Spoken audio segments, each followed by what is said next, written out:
사랑하는 성도 여러분, 한 주 동안 어떻게 지내셨습니까? 주의 은혜 가운데 승리하며 한 주를 지내셨는지요? 아니면 요즘에 날씨가 점점 서늘해지고 있는데 폐잔병처럼 날씨 때문에 이렇게 쪼그라들어가지고 이렇게 오셨는지요? 어떤 이유에서든지 오늘 오신 모든 분들이 상처가 있든지 낭망을 했든지 쓰러졌든지 살아계신 하나님을 만나시고 그의 영광 가운데 터치를 온전히 누리시는 오늘 예배 드시고 소원합니다. 저는 최근에 참 제가 이름값을 좀 못하고 산다라고 생각이 참 많이 들었습니다. 부모님들이 자녀에게 이름을 지어줄 때 아무렇게나 지어주는 건 아닙니다. 분명히 특별한 의미를 담아서 이름을 지어줍니다. 제 이름이 이길 승자의 즐거울 낙자를 씁니다. 그래서 처음 들어볼 수 있지만 정승락 목사인데요. 많은 분들이 이렇게 제 이름 보면 맨날 허락하니까 승낙이구나 이렇게 무조건 승낙해라 다짜고짜 종이 갖다 대주고 사인하라 그럴 때도 있고 한데 제 이름이 그런 가벼운 의미가 절대 아닙니다. 할머니께서 저를 이름 지어주실 때 여호사를 보시며 승리하여 기쁨을 정말 삶 가운데 누리고 살라고 영적인 승리를 누리라고 지어주신 이름이에요. 그러니까 저는 사실 전쟁에 딱 맞는 그런 이름입니다. 근데 어려서부터 이름이 그래서 이제 항상 뭔가 좀 승리해야 된다 이런 게 또 항상 있었던 것 같아요. 그리고 어릴 때는 제 이름이 좀 싫었습니다. 왜냐하면 발음이 어려운 거예요. 제 이름을 말을 하면 꼭 잘못 적으십니다. 다 승낙으로 적으세요. 그래서 꼭 2번을 말해야 돼요. 심지어는 저희 아버지도 제 이름을 잘못 적으세요. 사랑하는 승낙아 이렇게 보시면 제 이름이 아닙니다. 이렇게 말을 해야지만 그때서 바꾸시는데 하여튼 좀 그랬습니다. 하지만 그래도 이름의 영향 때문인지 항상 제 마음속에 제가 좋아하는 인물이 구약에서는 여호사였고요, 신약에서는 바울이었습니다. 어떠한 상황 가운데도 정말로 그 세상을 뒤집는 그 영적인 울부짖음이 있고 그 표효함이 있는 그 모습이 너무 멋있어서 제가 미국 갔을 때 제 이름을 폴이라고 이렇게 이름을 쳤습니다. 제 이름의 값은 영적으로 승리하고 기쁨을 누리랍니다. 여러분의 이름의 값은 무엇입니까? 우리 모두가 다 예수 그리스도를 믿고 크리스천이 되었을 때 우리들에게 주어진 새로운 이름이 있습니다. 예수 그리스도를 만났을 때 주어진 이름은 그리스도인이라는 이름입니다. 예수님의 제자라는 이름입니다. 그럴 때는 우리는 어딜 가든지 당당히 나는 크리스천입니다. 이렇게 우리 스스로를 이야기합니다. 근데 사랑하는 성도 여러분, 예수님의 제자로서 그리스도인으로 그 이름에 합당하게 살고 계십니까? 예수님께서 담대하라 세상을 이겼도다 라고 말씀하셨는데 이 세상 가운데 나가서 이번 주도 승리의 삶을 살고 오셨습니까? 제가 참 제 이름값을 너무 못해가지고 이름을 바꿔야 되나 그런 생각도 했습니다. 하락으로 바꿔버릴까 이런 생각도 했었는데 저의 문제만은 아닐 것입니다. 많은 분들이 예배에 오며 은혜를 받습니다. 그냥 기대하지 않고 왔더라도요, 하나님께서 폭포수 같은 은혜를 우리에게 부어주시사 우리의 삶 가운데 정말로 하나님의 말씀의 방망이가 우리 심령을 치는 일이 일어납니다. 세상을 다 이긴 것 같고 예배에 승리하는 기쁨을 누립니다. 하지만 그 기쁨 가지고 이 세상에 나가셔서 어떻게 살아가십니까? 교회에 오면 집사님, 권사님 이런 호칭을 듣지만 이 세상 가운데 나가서 직장에서 그들은 나를 무엇이라 이름하며 또 나를 어떻게 생각합니까? 오늘 말씀에 나오는 바울은 한때는 사울이라도 불렸지만 그 이름 자체가 참 매력 있는 자였습니다. 누구나 부러워할 만한 사람이었습니다. 똑똑했습니다. 아주 똑똑했어요. 성공한 자죠. 존경받은 자였습니다. 학벌, 가문 빼놓을 거 없이 정말 엘리트 코스를 걷던 자죠. 아마 그 이름 자체가 유명했을 것 같아요. 동네에 똑똑한 아이들이 있으면 항상 그 아이들의 이름이 유명해지지 않습니까? 주변에 아이들을 힘들게 했을 것 같아요. 항상 옆집 아줌마들이 말했을 거 아니에요. 옆집 사울 좀 닮으라고. 그러한 존재였을 겁니다. 아마 이름 자체만으로도 동네의 자랑이고 사울 이름은 그에게는 보물과 같은 이름이었을 것입니다. 그렇기 때문에 그의 삶의 예전의 삶을 이렇게 말합니다. 사도행전 22장에 보면 나는 유대인으로서 길리기아 다소에서 났고 이 성에서 자라 가마리엘의 문화에서 우리 조상들의 율법의 엄한 교훈을 받았고 오늘 너의 모든 사람처럼 하나님께 대하여 열심히 있는 자라 라고 당당하게 자기의 예전의 삶을 이야기하고 있습니다. 이랬던 바울이 예수님 만나면서 그의 아이덴티티가 완전히 바뀌게 됩니다. 단순히 이름이 바뀐 게 아닙니다. 신분이 바뀌었습니다. 누구에나 존경받던 보석 같은 이름의 그러한 바울 사울이 아니라 이제는 그는 로마서 1장에 자기 자신에 대해서 분명히 말합니다. 예수 그리스도의 종 바울은. 이게 바울의 아이덴티티였습니다. 더 이상 그는 그냥 바울이 아니라 예수 그리스도의 종 바울이라고 분명히 자기의 이름을 이야기하고 있습니다. 그리고 갈라디아서 이렇게 고백합니다. 6장 14절에 보면 그러나 내게는 우리 주 예수 그리스도의 십자가 외에 결코 자랑할 것이 없나니. 바울은 바뀐 아이덴티티 안에서 내 삶에 있어서 자랑할 것 아무것도 없고 오직 예수님밖에 없다고 분명히 이야기하고 있습니다. 오직 우리 주 예수 그리스도의 십자가 빼고는 없는 사람이 된 것입니다. 그렇기 때문에 바울을 이야기할 때 예수님 빼고는 아무것도 할 수 없습니다. 왜 이렇게 됐는지, 왜 이런 삶을 사는지, 무엇을 향해 나가는지 예수님 빼고는 설명이 안 되는 삶이에요. 그렇지 않습니까? 예수님 빼고는 그의 삶의 모든 공식이 성립이 안 되는 사람이 된 것입니다. 그렇기 때문에 그는 오늘 6절 말씀처럼 그가 자랑하고 그가 보배로 여기는 건 6절에 보면 깁니다. 예수 그리스도의 얼굴에 있는 하나님의 영광을 아는 빛, 이렇게 말하고 있습니다. 예수 그리스도, 그의 자랑, 나의 보배, 하지만 그를 알게 한 하나님의 영광의 빛에 대해서 이야기하고 있는 것입니다. 그리고 오늘 이 말씀 가운데 바울은 자기의 아이덴티티, 예수 그리스도의 종 바울 플러스 하나를 더 애드합니다. 그것은 바로 질그릇입니다.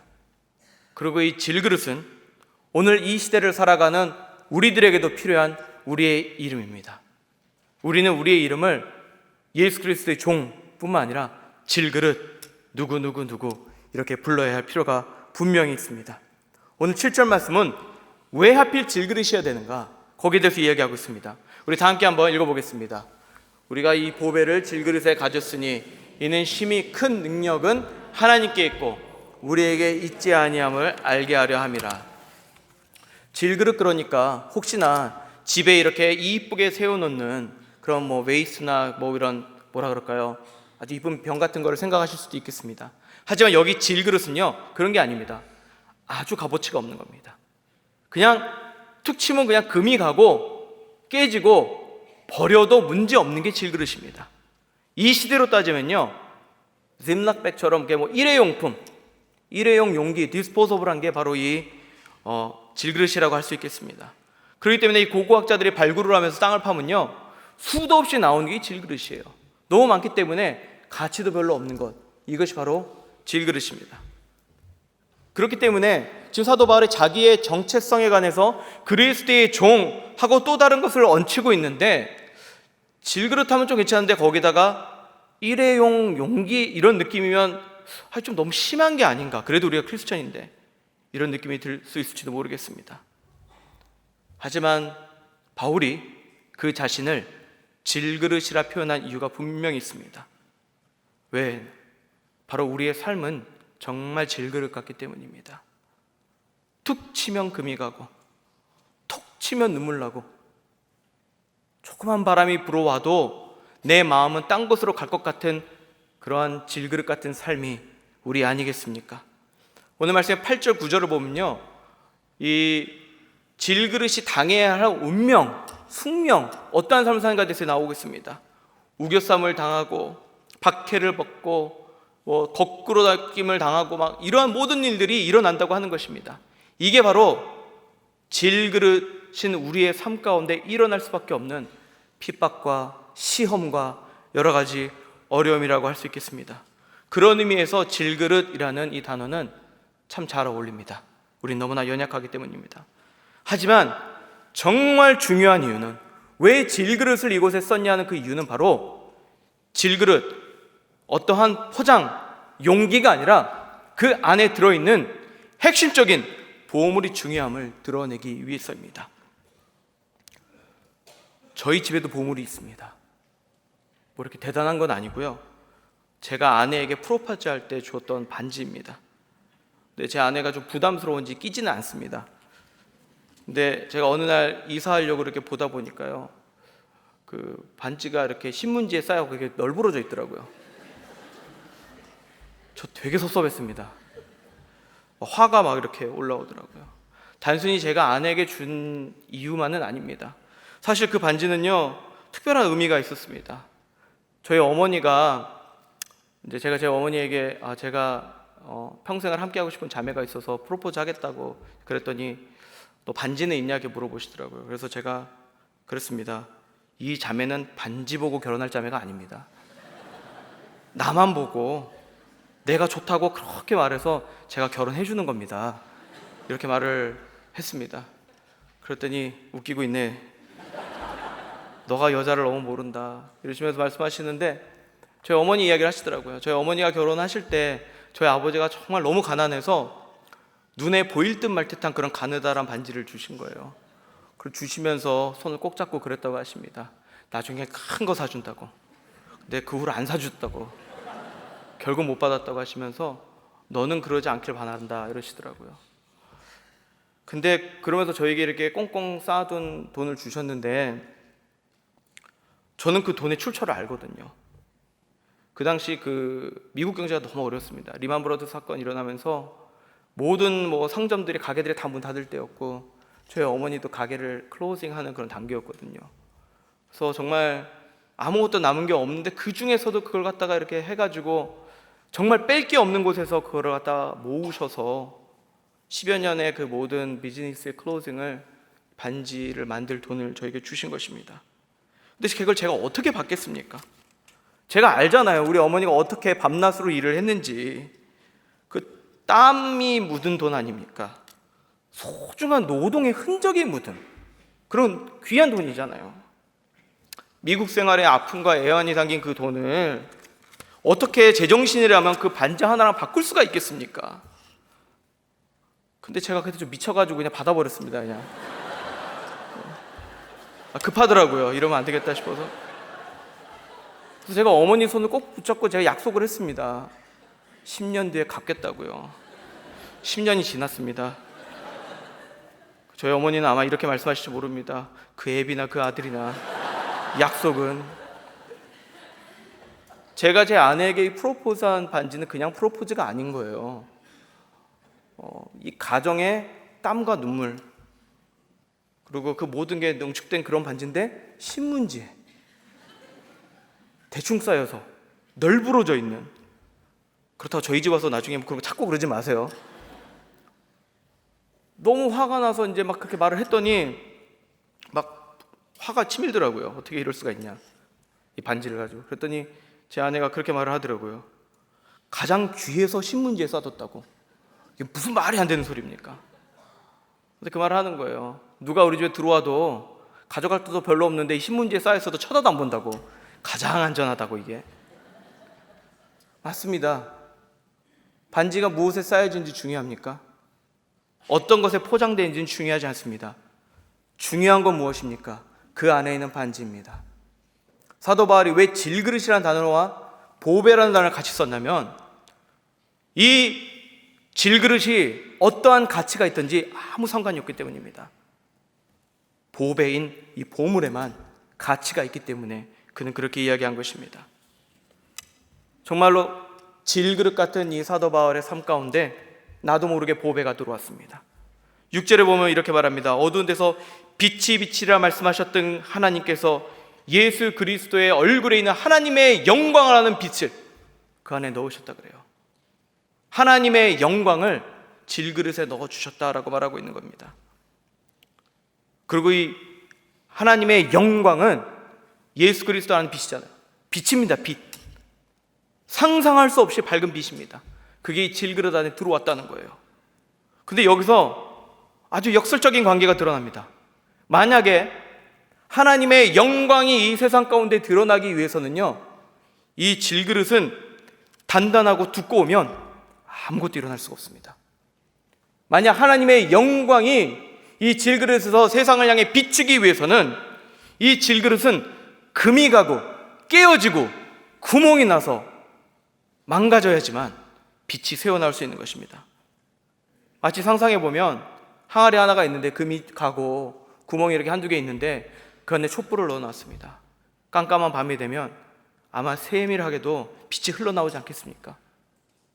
하나님의 영광의 빛이 이 질그릇에 들어간 그 순간, 이 빛이 이 세상에 비춰지기 위해서는 항아리가 깨지고 질그릇에 금이 가고 무너져야지만 그 빛이 이 세상에 뿌려질 수 있다는 것입니다.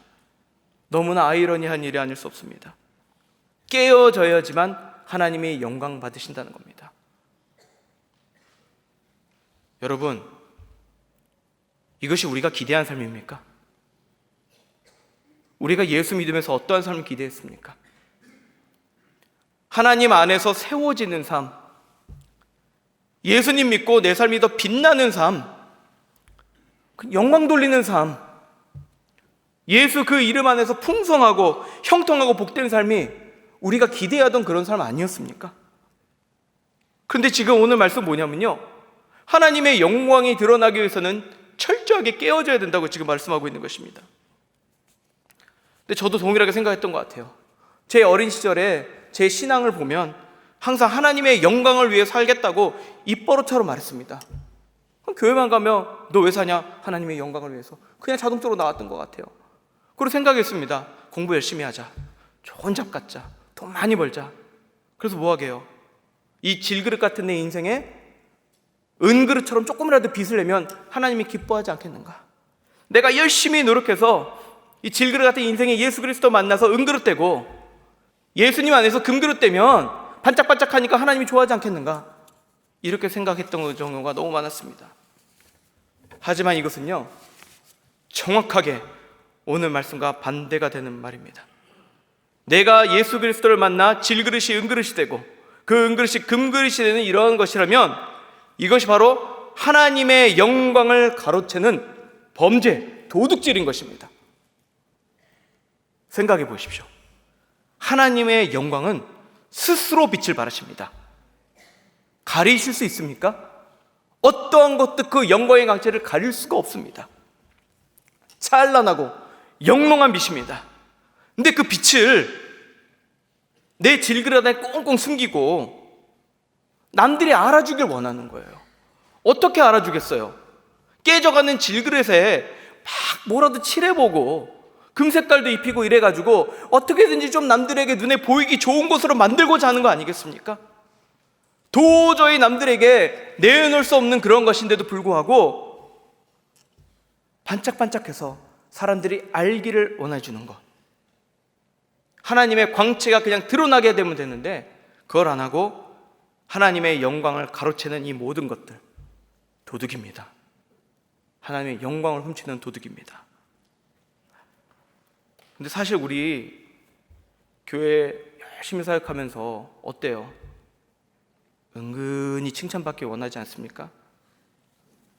제가 오늘 올라와서 탁 성가대 너무 잘했어요 하려다가 일부러 안 했습니다. 은근히 칭찬받고 싶으셨죠?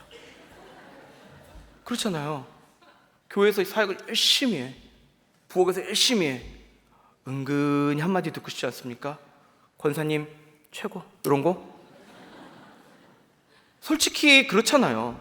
누구든지 다 은근히 칭찬받고 싶어 합니다. 우리 부목사님들이 아무리 방문하고 이렇게 해도 은근히 담임 목사님 한번 기대하지 않으세요? 항상 우리에게는 그런 기대감이 있습니다. 이것이 무엇입니까? 하나님이 받으셔야 될 칭찬과 하나님이 받으셔야 할 영광을 은근히 가로채는, 하나님의 영광을 가로채는 범죄인 것입니다. 저는 이 말씀을 준비하면서요, 이 말씀들이 다 저에게 하는 말씀이었습니다. 얼마나 회개했는지 몰라요. 저도요, 이렇게 말씀을 준비하면서 은근히 칭찬받고 싶더라고요.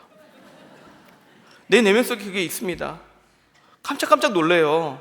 어떤 말씀을 전할까 막 하면서 막 오늘 불현듯 드는 생각이, 어떤 말을 해야 반응이 좀 있을까? 어떤 말을 해야 아멘이 나올까? 막 이런 거 안 하려고 하는데 막 은근히 지나가는 겁니다. 은근히 나도 모르게 사람들의 평가에 신경 쓰고 있는 게 보이는 거예요. 성도님들이 어떤 반응할지가 계속 궁금해지는 거예요. 근데 더 무서운 게 있습니다. 은근히 내 아내의 반응이 궁금해지는 겁니다. 제가 설교하고 칭찬받은 적이 없습니다. 집에 가면 정막이 흐릅니다. 아무 말이 없어요. 견디다 못한 제가 먼저 묻습니다. 여보, 오늘 어땠어요? 발음이 그게 뭐니? 막 뒤에서 성도님들 다 자더러 자. 은근히 나는 내 아내의 평가를 기다리고 있는 것입니다. 사실요, 제가 어제 잠을 못 잤습니다. 말씀을 준비하는데 너무 힘든 거예요. 그러니까 다 준비했다고 생각했는데 와, 갑자기 이렇게 뭐라 그럴까요? 폭풍처럼 이렇게 밀려오는 불안감과 공포? 모든 걸 못 하겠는 거예요. 그냥 다 모든 걸 바꿔야만 하겠는 거예요. 그 순간에 잠을 못 자겠어요. 너무너무 힘든 거예요. 새벽까지 있는데 막 했던 거 찍고 있어요. 막 그러면 망했다. 내 교회 안 갈래. 아무나 누구나 설교하겠지 뭐. 막 이러고 있었습니다. 근데 이제 한국에 지금 계신 어머니가 이제 카톡이 오셨더라고요. 그래서 제가 답장했어요. 망했다고. 기도해 주세요. 근데 한참 후에 띠딩 오더라고요. 너가 설교하니? 성령님이 하신다. 그러고 한 1시간 잔 것 같아요. 자는데 하나님이 딱 그런 말씀 주신 거예요. 망했다도 교만이다. 제가 진짜 두려워서 깼습니다. 내가 뭘 준비했다고, 내가 뭘 한다고 망했다는 이야기를 할 수 있습니까? 이 자리가 내가 드러나는 자리가 아니라 하나님의 말씀을 대언하는 자리잖아요. 주님이 드러나는 자리잖아요. 나의 사역이 내가 뭔가를 이루는 자리가 아니잖아요. 내가 찬양하고 섬기고 하는 이 모든 것들이 하나님의 영광이 드러나는 자리인데 어떻게 망했다가 나옵니까? 망하면 하나님이 망하는 거예요. 우리는 도구일 뿐입니다. 제가 너무나 그 말씀 듣고 아침에 너무 회개를 많이 했어요. 왜냐하면 제가 항상 이렇게 설교할 거나 뭐 아니면 행사가 있으면 부들부들 떨고 잠을 못 자거든요. 이렇게 밤내내 이렇게 떨다가 마음이 확 편안해지는 거예요. 오늘은 제가 좀 안 떠는 것처럼 보이지 않습니까? 약간 떨어 보이는 거는 춥더라고요. 본당이 생각보다 날씨가 추워서.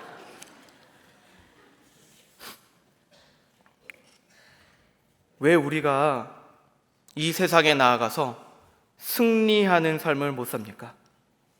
하나님이 우리에게 원하시는 것은 질그릇이 완전히 깨어져서 내 안에 있는 하나님의 영광이 나의 저 부족한 저 깨어진 틈을 통하여 온 세상에 비추이는 그것이 바로 우리의 목적인데, 어느덧 나는 가만히 내가 스스로 나를 아름답게 포장하고 하나님의 영광이 그저 나를 살짝 비춰서 그거 살짝 반사하는 걸로 내 삶을 살았다라고 혹시 우리는 말하려고 하는 거 아닙니까? 사랑하는 성도 여러분, 제가 말씀 준비하면서 가장 힘들었던 게 뭐냐면요, 우리 중에 말씀의 은혜를 경험하지 못한 자가 없습니다. 정말로 우리 교회에 기대하지 않고 와도요, 폭포수처럼 쏟아지는 말씀의 은혜가 있어요. 매 강단에서 하나님의 거룩한 말씀의 방망이가 성령께서 우리를 후려치셔서 우리 마음이 뜨거워지고 눈물 나고 쥐어짤 때가 얼마나 많습니까? 우리가 예배의 임재로 나아갈 때 그 거룩한 임재 가운데 얼마나 많은 회복과 뜨거워짐을 경험을 합니까? 하나님께서요, 이 성경 말씀을 풀어주시는 것만으로, 그냥 설명해 주시는 것만으로 우리의 심령은 뜨거워질 수밖에 없습니다. 엠마오로 가던 제자들이 예수님께서 왜 그리스도가 오셨는지를 설명해 주는 그 순간부터 그들은 마음이 뜨겁지 아니하냐 라고 누가복음에 이야기를 하고 있습니다. 하나님의 영광은 위대합니다. 저 놀라운 하나님의 영광이 우리를 아주 조금만 건드려도 우리는 뜨거워질 수밖에 없습니다. 그런데 하나님의 영광을 질그릇 같은 우리 안에 넣으셨다고 합니다. 넣으셨다면 우리는 뜨거워지지 않는 것은 말이 되지 않습니다. 하나님의 영광이 임할 때, 예배의 임재 가운데 들어갈 때, 십자가 저 놀라운 은혜가 내 삶 가운데 스며들기 시작할 때 뜨거워지고 은혜 받는 것으로 끝나면 안 됩니다. 우리는 얼마나 많은 경우에 보물 찾았다고 기뻐합니까? 막 보화 같잖아요. 말씀에서 튀어나오잖아요. 보물 찾은 거, 보물 찾기 한 것처럼 기뻐합니다. 즐거워합니다. 찬양 가운데 뜨거움이 있으면 행복해합니다. 보물 찾은 거에 기뻐갖고 만족해버려요. 하지만 하나님이 말씀하신 것은 하나님의 영광이 우리 안에 들어갈 때 우리 심령이 뜨거워지는 걸로 끝나면 안 된다고 합니다.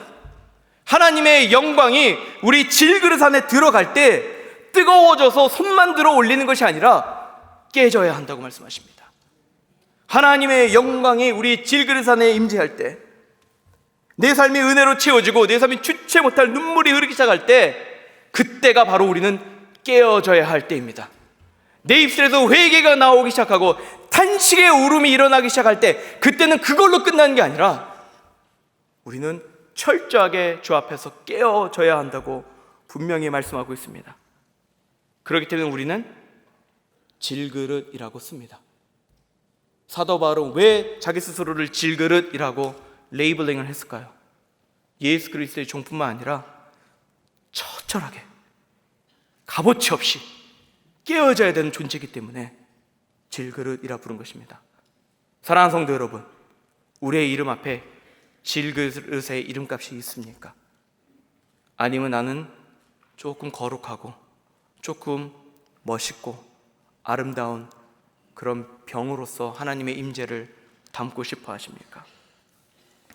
우리가 세상에서 승리 못하고 사는 이유 중에 하나는 아마 이러한 것 때문일지 모릅니다. 은혜는 받는데 은혜의 보물만 캐는 데만 집중돼 있어요. 말씀의 기쁨만 먹는 데만 집중돼 있어요.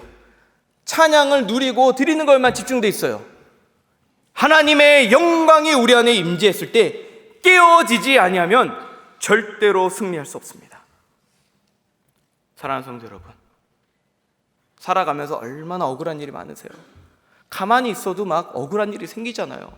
심지어는 교회에서도 얼마나 억울한 일들이 많습니까? 난 그냥 가만히 있었는데 이상한 이야기 하는 분들이 있잖아요. 그러한 모든 것들이 우리에게 다가올 때 어떻게 승리하시겠습니까? 우리가 먼저 깨어져서 내 안에 있는 하나님의 영광이 이 세상에 비추일 때 하나님께서 회복시킬 줄 믿습니다. 깨어진 자들 어떻게 살아가야 할까요?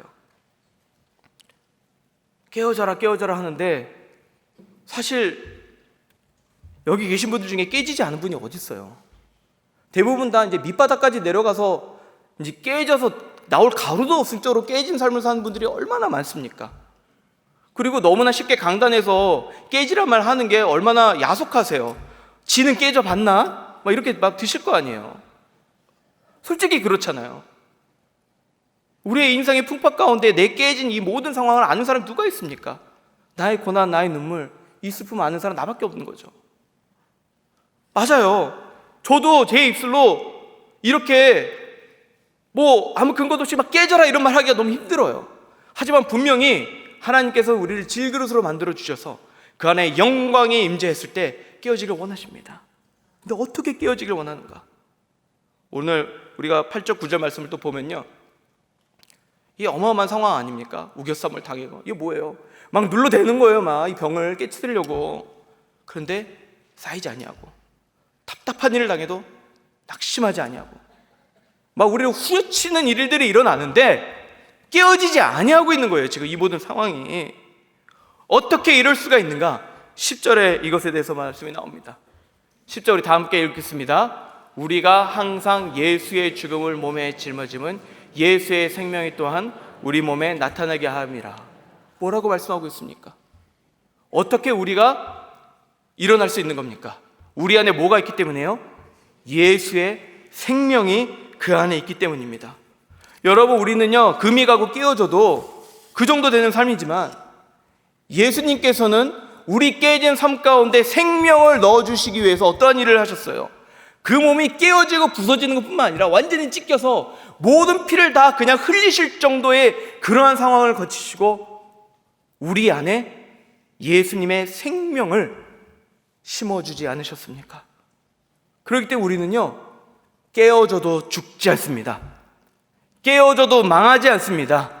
깨어져도 끝이 아닙니다. 내 안에 예수의 생명이 있으면 깨어져도 깨어지는 것이 아니요, 내 안에 예수의 생명이 있으면, 하나님의 임재가 그 안에 있으면 깨어질 때 하나님의 영광이 온 세상으로 뻗어나갈 줄을 우리 믿습니다.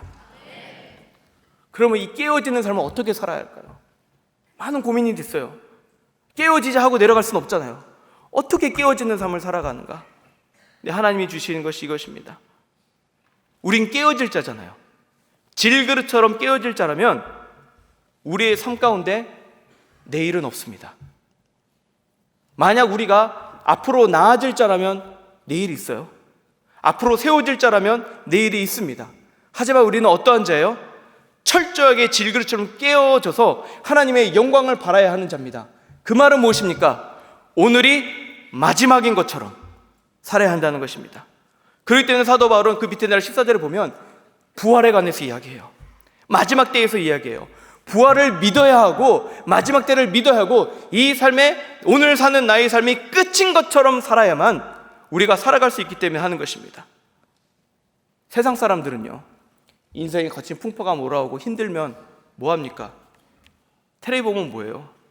항상 밤마다 모여가지고 딱딱딱딱 따라가지고 탁 마시면서 처음처럼 하고 외치지 않습니까? 이거 웃으시는 분들은 경험이 있으신 분들입니다. 근데 우리 하나님의 백성들은 어떻습니까? 세상에 풍파가 몰려오고 우리의 삶이 우겨성을 당하듯 쓰러지고 깨어질 것 같은 이 삶 가운데 우리는 무엇을 외칩니까? 마지막처럼 외치는 사람들이 바로 깨어지나 깨어지지 않는 그러한 예수 그리스도가 우리 안에 살아있는 영광의 삶을 누리는 삶입니다.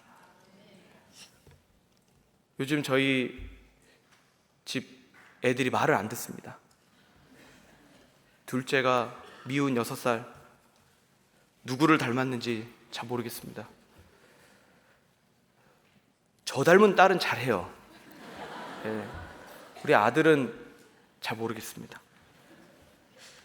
얼마나 힘들게 하는지 아침마다 막 전쟁이에요. 이게 막 너무너무 힘들더라고요. 그래서 하루는 도저히 안 되겠다, 홍군형을 내서 아주 버릇을 고쳐놔야겠다 이래가지고 이제 불렀습니다. 그래서 이제 막 속에서 막 그냥 불이 나와서 이제 막 뿜어져 나오려고 막 하는데, 자꾸 이렇게 묵상하는 말씀들이 생각나잖아요. 깨어져야 된다. 오늘이 마지막처럼. 그러고 보니까 갑자기 이런 생각이 드는 거예요. 만약 오늘 이 시간이 내 아들을 보는 마지막 순간이라면, 무슨 일이 생겨서 하나님께서 우리를 다시 못 만나게 하신다면, 이 눈에 넣어도 안 아픈 내 아들에게 무슨 말을 해야 될까? 갑자기 이렇게 마음이 막 찌릿찌릿해지더라고요. 막 눈에 밟히는 이 아이에게 무슨 말을 해야 될까? 이 아이의 마지막 기억이 아빠의 막 소리 지르고 악지르는 그런 거로 끝나야 되는 것인가? 갑자기 제 입술에서 아들아, 오늘이 마지막이라면 나 너 혼내기 싫다. 나 너 축복하고 싶다. 말 좀 들어라. 근데 막 말을 막 해서 가는데 아들이 아빠 성교가? 이해를 못해요. 변화가 없어요.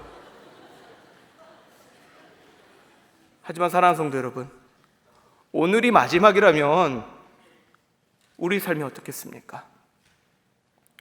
지금 내 옆에 앉아 계신 분이 오늘 내가 볼 마지막 분이라면 그들에게 어떻게 따뜻한 하나님의 사랑을 전하고 싶지 않겠습니까? 그토록 미워하고 증오했던 자가, 나를 그렇게 힘들었게 했던 그 자가 오늘이 마지막이라는 걸 알게 되면 얼마나 마음 가운데 안쓰럽겠습니까? 오늘을 마지막으로 사는 사람들은 질그릇의 깨어짐을 경험하게 됩니다.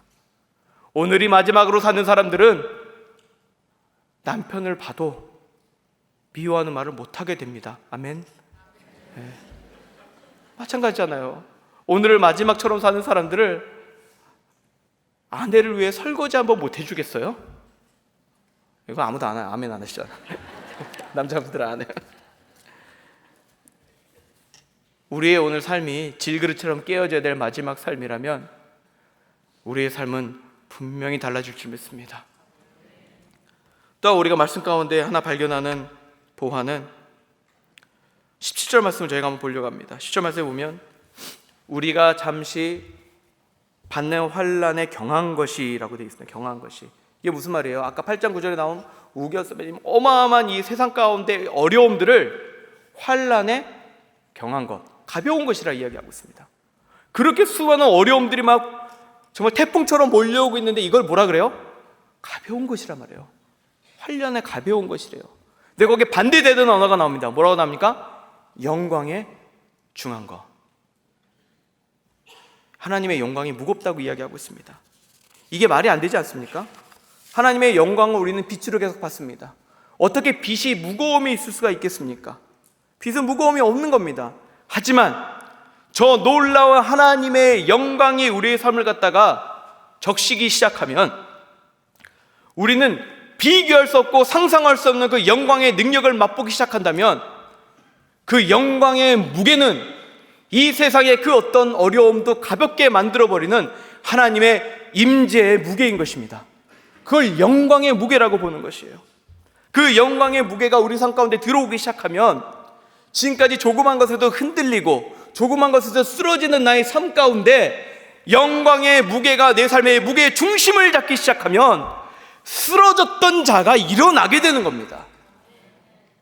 혹시 예전에 한때 유행했던 킥복싱 하면서 막 때리는 펀칭백 기억나십니까? 우리 키 정도 되는 건데 때리면 다시 일어나는 그런 오뚜기 같은 겁니다. 원리는 간단합니다. 그 바닥에 무거운 것이 있기 때문에 발로 차고 손으로 떼고 무슨 짓을 하고 심지어는 끌어안고 누울지라도 바로 일어납니다. 어떻게 일어날 수 있는 것입니까? 무게가 밑에 있기 때문입니다. 우리가 철저히 깨어져서 하나님의 영광의 강체가 우리의 삶 가운데 뻗어나가기 시작하고 그 영광이 우리를 가득 채워 그 무게가 우리의 삶의 중심 가운데 들어가기 시작하면 하나님의 영광이 우리의 무게중심 바닥에 들어가는 것이고 그 영광의 무게는 immeasurable, 도저히 카운팅할 수 없는 놀랍고 큰 것이기 때문에 어떤 풍파가 올지라도 일어나는 것입니다. 사단이 와서 우리를 후려칠지언정 우리는 쓰러지지만, 죄인이기 때문에 쓰러지지만 다시 일어나는 것입니다. 우리는 이 모든 역경 가운데 도망갈 것처럼 날아가는 것처럼 보이지만 영광의 무게가 우리의 삶의 중심을 지탱하면 그 순간 우리는 다시 오뚜기처럼 일어나는 것입니다. 이게 바로 영광의 무게입니다. 사랑하는 성도 여러분, 우리의 삶이, 이 질그릇의 삶이 하나님의 영광이 우리 안에 있어서 깨어지며 그 영광이 이 세상 가운데 발하기 시작할 때 하나님의 영광의 무게가 우리를 지탱하는 복된 삶 사시기를 소원합니다. 우리는 질그릇이 깨어지는 마지막 날을 사는 것처럼 살아야 합니다. 깨어져야 합니다. 깨어질 때 하나님의 영광이 있습니다. 박해를 받고 거꾸로져도 우리는 넘어지지 않습니다. 왜? 우리 안에 부활하신 예수의 생명이 있기 때문입니다. 우리 안에 하나님의 영광의 무게중심이 있기 때문에 우린 다시 일어날 수가 있습니다. 저 어두운 밤하늘에 한 줄기의 빛이 보이듯 주님의 영광이 우리 삶을 서서히 젖어들을 때 내 안에 지금까지 숨겨두었던 이 하나님의 귀중한 이 보배를 나의 질그릇을 깨고 이제 세상에 보여주며 담대히 우리가 세상 가운데 나아갔을 때 더 이상 쓰러지지 아니하고 오늘도 다시 일어나고 오늘도 깨어져서 마지막 날을 사는 성도로서 살아가는 우리 모든 성도들 되시기를 소원합니다. 우리 이 시간 함께 좀 찬양하기 원합니다. 우리 함께 찬양하는데요, 우리 약할 때 강함 대신에 우리 함께 찬양하겠습니다. 우리의 약함, 우리의 깨어짐은 나의 강함이 아니라 하나님의 영광이 드러나시는 겁니다. 하나님의 영광이 드러날 때 우리에게는 강함이 있습니다. 이 시간 우리의 깨짐을 주 앞에 고백하며 나의 삶을 하나님의 영광으로 채워달라고 우리 함께 찬양하겠습니다. 함께 한 목소리로 찬양했습니다. 약할 때 강함 대신에, 약할 때 강함 대신에 나의 보배가 되신 주 나의 모든 것, 주 안에 있는 보물을, 주 안에 있는 보물을 포기할 수 없습니다. 포기할 수 없네. 주님만이 나의 모든 것. 처음부터 다시 찬양했습니다. 약할 때 강함 되십니다. 약할 때 강함 되시네 나의 보배가 되신 주 나의 모든 것. 주 안에 있는 보물을, 주 안에 있는 보물을 나는 포기할 수 없는 주 나의 모든 것. 우리 함께 존귀하신 예수의 이름 찬양합니다. 예수 어린 양 존귀한 이름, 예수 어린 양